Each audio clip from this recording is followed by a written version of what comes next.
Bonjour, j'espère que vous allez bien. Aujourd'hui, nous allons parler de quelque chose de très important. Nous allons aborder la formation sur l'homilétique. L'homilétique, c'est la manière de prêcher. C'est comment prêcher la parole de Dieu. Tu es peut-être un moniteur d'adolescents. Tu es peut-être moniteur d'école du dimanche. Tu es peut-être un prédicateur dans ton église locale ou tu es peut-être tout simplement quelqu'un qui aspire à prêcher l'évangile. Jeune ou moins jeune, tu aspires à pouvoir transmettre cette vérité, cette bonne nouvelle qui a marqué ta vie. Tu aspires à pouvoir la communiquer autour de toi, dans ton groupe de jeunes, dans ton groupe peut-être biblique, de maison, que sais-je encore. Il y a toutes sortes de manières de pouvoir apporter la parole de Dieu. Et ce matin, ce soir, quand tu regarderas cette vidéo, nous allons nous attaquer à un premier point qui est dans la Bible. Comment dans la Bible je vais aller trouver des éléments pour mieux communiquer l'évangile.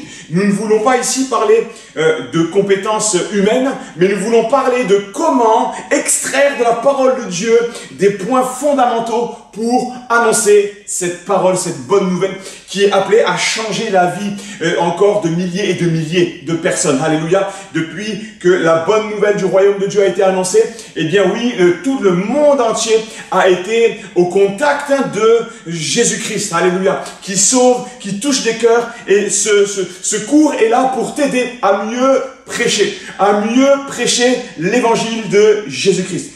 2 Timothée 4, verset 1 va nous servir de base à la réflexion. Comment prêcher? Comment prêcher? C'est quoi prêcher? Qu'est-ce que prêcher? C'est quoi prêcher? Est-ce que c'est quelqu'un qui parle bien sur une estrade avec un beau costume? Non, mes amis, prêcher, ce n'est pas ça. Prêcher, c'est propager, transmettre la parole de Dieu. Ça peut se faire dans une maison, ça peut se faire dans un café avec un ami à toi. Tu peux être amené à lui transmettre une portion des Écritures. Prêcher n'est pas réservé aux pasteurs, prêcher c'est réservé aux chrétiens et ce n'est pas la même chose. Ça peut être dans le cadre d'une activité de ton église, ça peut être sur les bancs de l'université, ça peut être au travail, entre la pause café et la reprise au travail. Tu peux être amené à prêcher, à transmettre la parole de Dieu. 2 Timothée 4, verset 1. Je t'en conjure devant Dieu et devant Jésus-Christ, qui doit juger les vivants et les morts. Et au nom de son apparition et de son royaume, prêche la parole.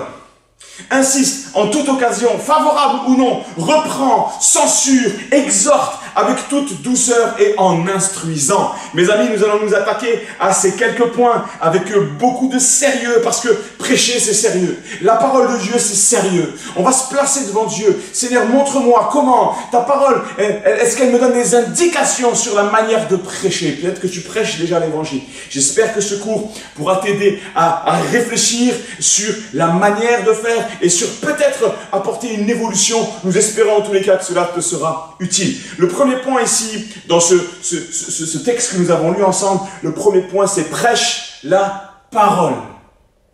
Nous ne prêchons pas nos idées, nous prêchons la parole. Le prédicateur ne prêche pas ses idées, il prêche la parole. Il est là pour apporter la parole. En grec, le mot la parole, c'est le logos.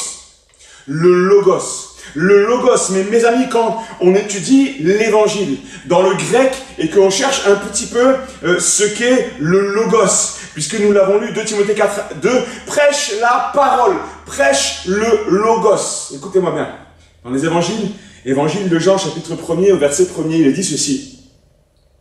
Au commencement était la parole, logos.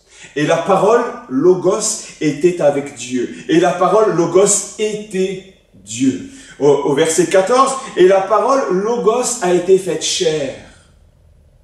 Et elle a habité parmi nous, pleine de grâce, de vérité. Et nous avons contemplé sa gloire, une gloire comme la gloire du Fils unique venu du Père. Amen. La vérité extraordinaire qui nous amène ici au pied du Maître, c'est que quand Paul dit à Timothée prêche la parole, il est en train de lui dire prêche le message de Jésus-Christ. Prêche Jésus, alléluia. Cette parole a été faite chair et c'est Jésus qui est venu annoncer la bonne nouvelle. Nous ne prêchons pas nos idées, nous ne prêchons pas des principes que nous avons élaborés, des stratagèmes pour améliorer ceci ou cela. Nous ne prêchons pas avec des ambitions humaines, nous devons transmettre le logos, la parole de Dieu. Alléluia.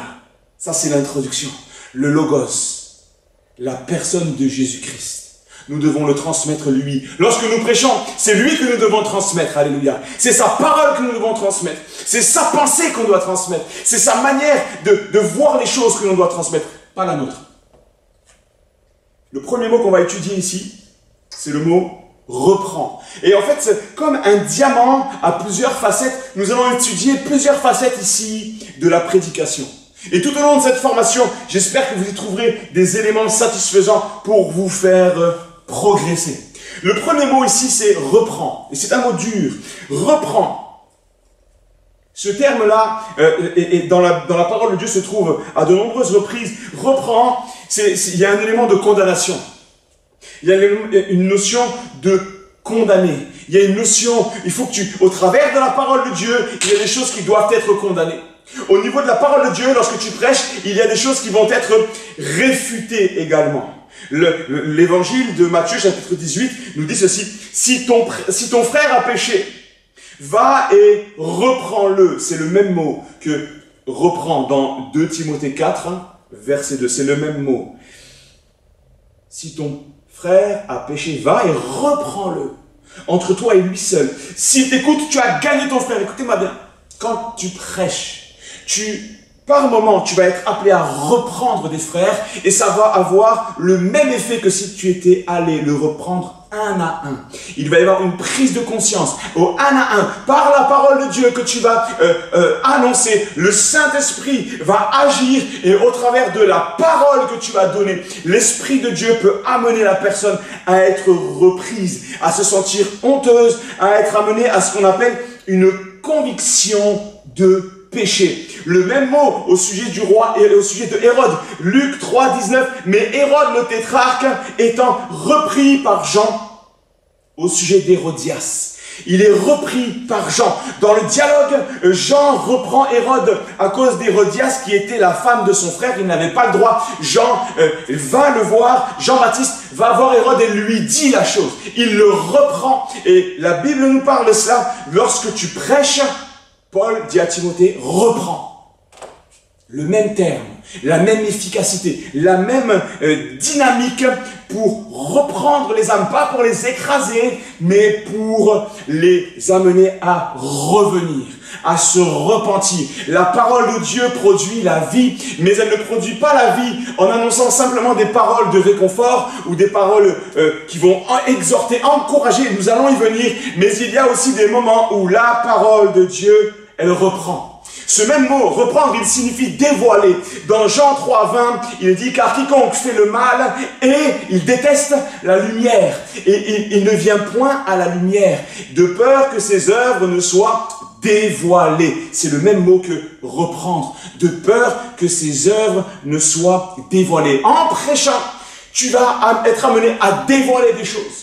Tu vas dévoiler des choses. Tu vas dévoiler du péché dans la vie des gens. Tu vas dévoiler de l'amertume. Tu vas dévoiler du mensonge. Tu vas dévoiler la colère. Tu vas dévoiler la jalousie. L'Esprit de Dieu, au travers de ta parole, qui est en réalité sa parole que tu vas prononcer, il va dévoiler des choses.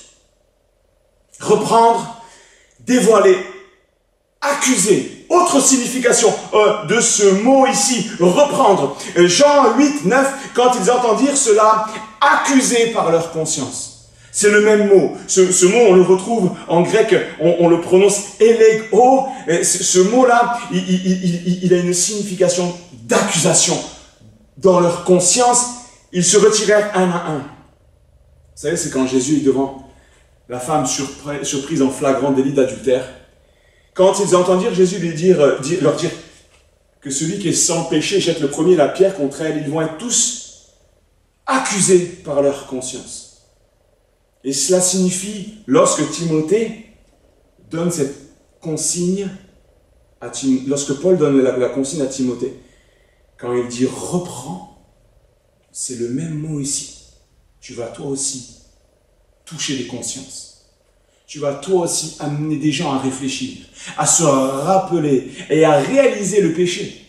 À réaliser le péché. La parole de Dieu amène l'homme à réaliser son péché. La parole de Dieu amène l'homme à être au scanner de Dieu, à nu devant Dieu et à regarder lui-même ce qu'il y a à l'intérieur de lui. La parole de Dieu dévoile le péché, elle dévoile les compromis. Au niveau de ce mot accusé, il y a également Jean 8, 46, qui de vous me convaincra, élego, de péché? Qui me convaincra de péché? Ce mot convaincre de péché, on le voit aussi dans Jean 16, verset 8. Et quand il sera venu, il convaincra le monde en ce qui concerne le péché, la justice et le jugement. Ici, c'est très fort parce que c'est le ministère du Saint-Esprit de convaincre de péché, de justice et de jugement. Et Jésus annonce sa venue avec le même mot ici que Paul à Timothée, quand il dit « reprends », Jésus dira que le Saint-Esprit convaincra. C'est le même mot. Quand on prêche la parole, il y a des moments où le Saint-Esprit va convaincre de péché, convaincre les personnes de péché, de justice et de jugement qui va générer une œuvre de salut. Reprendre, c'est donc condamner, nous l'avons vu. Ça peut être dévoilé, ça peut être accusé. Un terme important aussi, regardez ça, c'est très fort. Réfuter. Tite 1, 9. Attaché à la vraie parole telle qu'elle a été enseignée, afin d'être capable d'exhorter selon la saine doctrine et de réfuter les contradicteurs. Mes amis, ici, il y a quelque chose d'important. Le chrétien est appelé lui-même à pouvoir s'auto-défendre, à auto-défendre sa foi, à se défendre lui-même contre des contradicteurs. Et dans la parole de Dieu, lorsque nous prêchons l'évangile, nous sommes appelés nous aussi, par moment, à rétablir la vérité, à ramener la réalité de ce que dit la Bible lorsque tout autour de nous est chamboulé. Par exemple, il y a des moments où la parole de Dieu va confronter des paroles d'incrédulité. La parole de Dieu va confronter peut-être des grandes conclusions de grands scientifiques. Quand la parole de Dieu va aller à l'encontre de l'incrédulité, et c'est son rôle aussi. Notre foi dépasse toute la connaissance des scientifiques, des philosophes, des paléontologues. Nous sommes appelés à nous fonder sur la Bible. Et la foi que la parole de Dieu procure en nous, elle nous rend capables de réfuter les arguments mauvais. Il y a des moments où le chrétien devra être à même de se défendre, de défendre sa foi contre des personnes qui viennent l'attaquer. Et c'est au prédicateur aussi de lui fournir des éléments suffisants de connaissance, mais aussi de réflexion pour qu'il puisse être solide dans sa connaissance, solide dans sa foi. Le troisième point que Paul aborde avec Timothée, c'est censure. Alors nous, on a une traduction française qui n'est pas forcément en phase avec ce que dit le Nouveau Testament. Mais regardez, c'est très fort. La parole de Dieu, mes amis, quand on prêche, tu as un cours d'homilétique, quand tu prêches, tu dois faire ce qui est ici aussi. Écoutez bien. J'ai cherché le mot censure donc, dans le Nouveau Testament. Sa définition, son mot grec, c'est epitimao. Nous nous retrouvons dans Matthieu 8, 26. Écoutez bien, vous allez être surpris. Il leur dit, pourquoi avez-vous peur, gens de peu de foi? Alors il se leva, c'est Jésus, hein, bien sûr, il se leva, menaça, epitimao. Il menaça les vents et la mer, et il y eut un grand calme. On retrouve ça, Marc 1, 25. Jésus le menaça, donc il parle à un démon, il le menaça en disant, tais-toi et sors de cet homme. Je resitue le contexte. Paul dit à Timothée, reprends, censure. Quand tu vas prêcher, il dit prêche la parole, insiste en toute occasion, favorable ou non, reprends, censure. Ici, il y a littéralement le mot menacer. La parole de Dieu, elle n'est pas là pour menacer les gens de ceci ou de cela. Mais vous avez vu ici, Jésus menace la tempête. Jésus menace les puissances des ténèbres. La parole de Dieu, lorsque tu prêches, elle va exercer une autorité. Nous avons lu ensemble, pourquoi avez-vous peur, gens de peu de foi? Alors il se leva et menaça. Nous retrouvons le même mot ici que ce que Paul demande à faire à Timothée. Il lui dit, reprends, censure. Et c'est le mot menacer ici qui est en réalité. Menacer, les éléments menacés, les puissances des ténèbres. Il y a dans la parole de Dieu, lorsque nous la prêchons, il y a une autorité spirituelle. Et c'est de cette autorité spirituelle que tu dois être revêtu lorsque tu vas prêcher la parole de Dieu. Des gens ont été libérés des puissances des ténèbres alors qu'ils ont juste écouté la parole de Dieu. Des gens ont été guéris de leur maladie à l'écoute de la parole de Dieu. Des gens ont été rassurés, ont été libérés de l'oppression, peut-être de l'angoisse, de la peur de mourir, de choses comme cela, juste à l'écoute de l'évangile. C'est ça l'évangile, c'est la puissance de Dieu pour le salut de quiconque croit. Nous ne sommes pas là en face de belles paroles, mais on est face à une puissance qui te donne l'autorité, mon frère, ma soeur,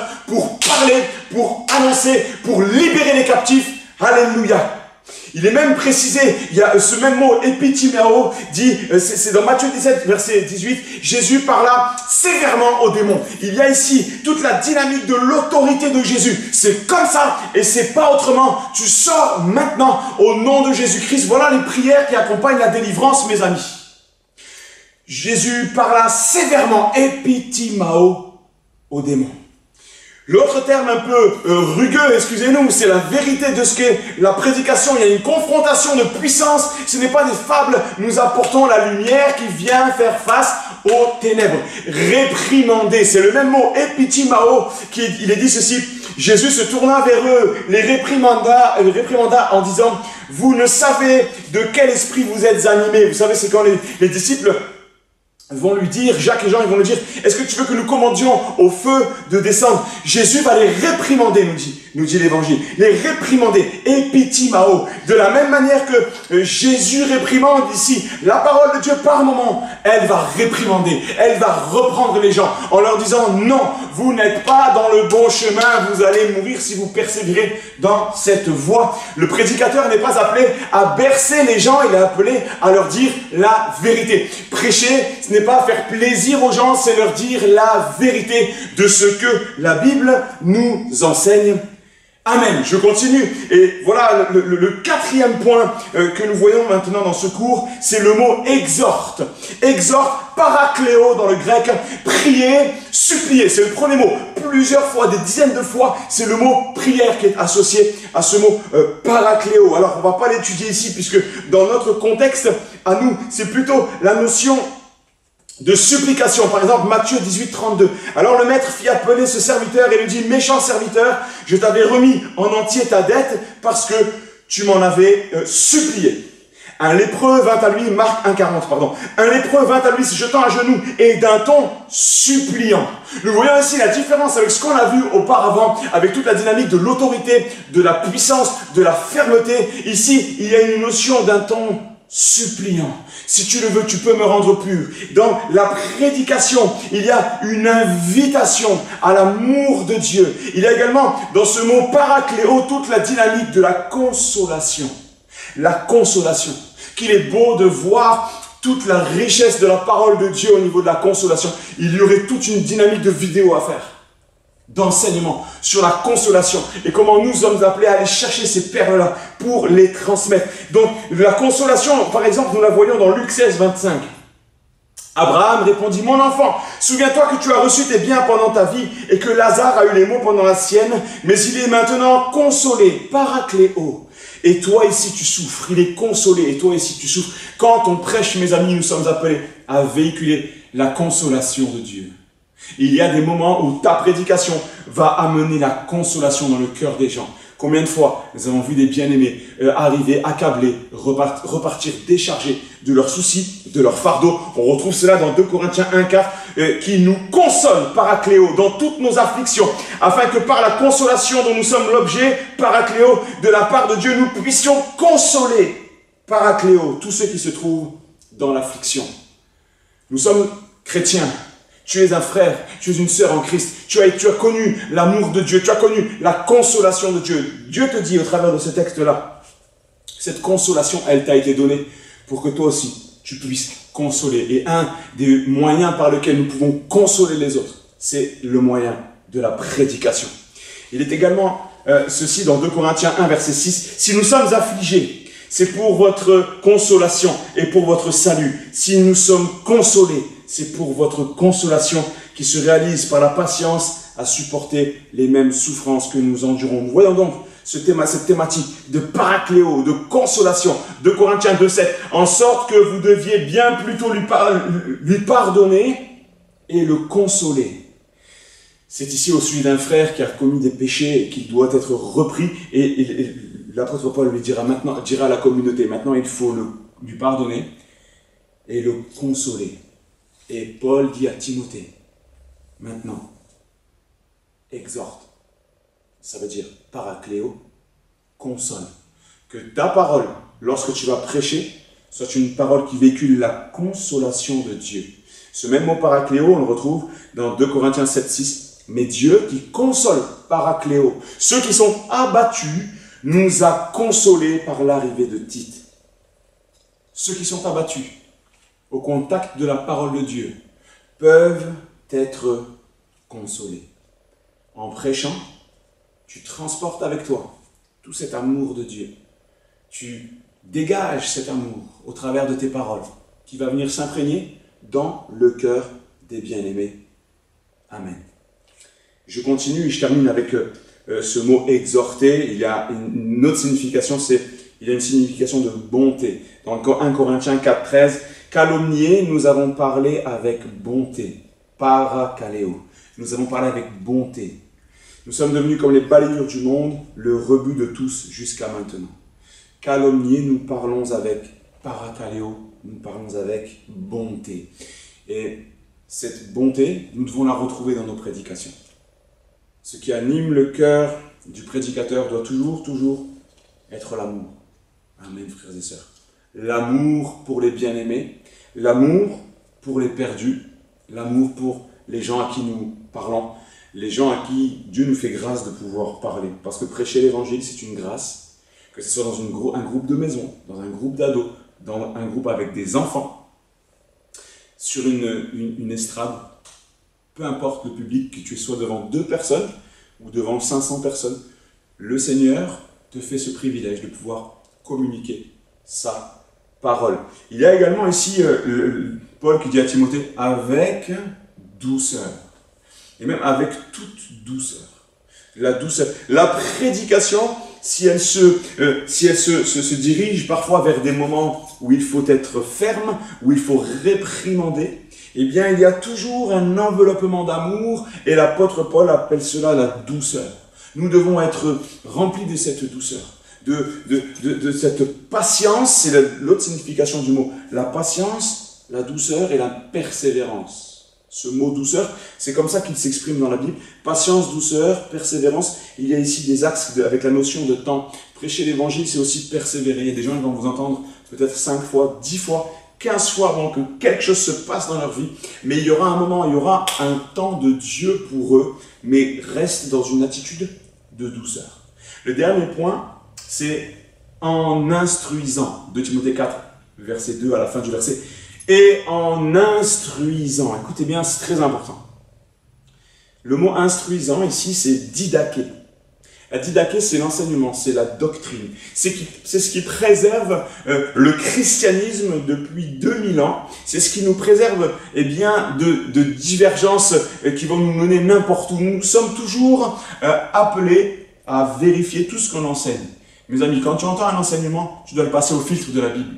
La parole de Dieu va te dire si ce que tu as entendu, c'est biblique ou si ce n'est pas biblique. La didaké, c'est le cadre que Dieu a donné à sa parole, dans lequel on peut l'interpréter, dans lequel on peut l'enseigner, dans lequel on peut le transmettre. Mais nous ne pouvons pas prêcher n'importe quoi. Nous ne pouvons pas sortir des versets de leur contexte. Nous ne pouvons pas rajouter des éléments dans la doctrine, dans la sainte doctrine, la sainte doctrine de Jésus-Christ. Matthieu 7, 28, après que Jésus eut achevé ce discours, la foule fut frappée de sa doctrine. Jean 7, 16, c'est le mot didaké. Jean 7,16, Jésus leur répondit, ma doctrine, dit Zaché, n'est pas de moi, mais de celui qui m'a envoyé. Amen. Acte 2,42, il persévérait dans l'enseignement, dit Zaché, des apôtres, dans la communion fraternelle, dans la fraction du pain, dans les prières. Il persévérait dans l'enseignement des apôtres. Mes amis, lorsque nous prêchons, nous sommes en train d'enseigner, nous sommes en train d'apporter des éléments de la doctrine, de la bonne nouvelle de Jésus-Christ, et nous ne pouvons pas faire cela à la légère. Tout ce que nous apportons, nous devons nous-mêmes vérifier. En tant que prédicateur, tu dois vérifier si ce que tu vas dire, ce qui est écrit dans tes notes, est en phase, est en corrélation directe avec ce que les Écritures nous enseignent. Nous reviendrons prochainement sur ces éléments d'interprétation des Écritures. En tous les cas, j'espère que vous avez bien retenu les éléments de cette vidéo concernant ce chapitre de 2 Timothée, chapitre 4, verset 1er, que je vais relire en concluant. Je t'en conjure devant Dieu et devant Jésus-Christ, qui doit juger les vivants et les morts, et au nom de son apparition et de son royaume, prêche la parole. Prêche la parole, insistant en toute occasion, favorable ou non, reprend, censure, exhorte avec toute douceur et en instruisant. Que Dieu vous bénisse et qu'il vous aide à être sur ce chemin de la prédication avec des capacités améliorées au niveau de ce que Dieu nous demande. Reprend, censure, exhorte avec douceur et en instruisant. Que le Seigneur vous bénisse, qu'il nous aide à progresser. À très bientôt. Amen.